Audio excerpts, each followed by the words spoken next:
படுத்திருந்த தாய் மீது ஏறிய பாம்பை அகற்ற முற்படும் பொழுது பாம்பு இளைஞரை கடித்ததால் இளைஞர் பரிதாபமாக உயிரிழந்த சம்பவம் சோகத்தை ஏற்படுத்தியுள்ளது.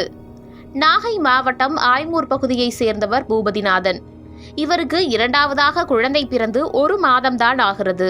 இவர் திண்ணையில் தனது அம்மாவுடன் படுத்து உறங்கிக் கொண்டிருந்தார்.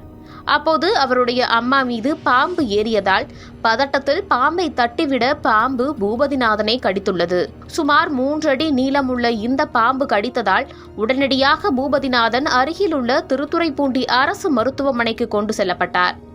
அங்கு சிகிச்சை அளிக்கப்பட்ட பிறகு மேல் சிகிச்சைக்காக திருவாரூர் அரசு மருத்துவக் கல்லூரி மருத்துவமனைக்கு கொண்டு செல்லப்பட்டார். அங்கு சிகிச்சை பலனின்றி பூபதிநாதன் உயிரிழந்தார்.